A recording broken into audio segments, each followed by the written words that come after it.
Article 28 clause 1 படி religious instruction கொடுக்கக்கூடாதுன்னு. The word instruction is very important. இதை நம்ம இன்டர்பிரட் பண்ணுவோம். இன்ஸ்ட்ரக்ஷனுங்கிறது வந்து நோ ரிலீஜியஸ் ப்ராக்டிஸ்ன்னு சொல்லலை, ரிலீஜியஸ் இன்ஸ்ட்ரக்ஷன் சொல்லியிருக்காங்க. ரொம்ப important word, 2 word. Religious instruction.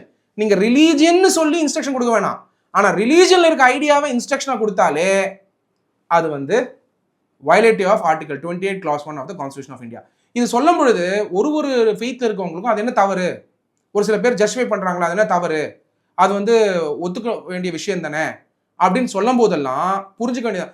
இது it's not about right and wrong.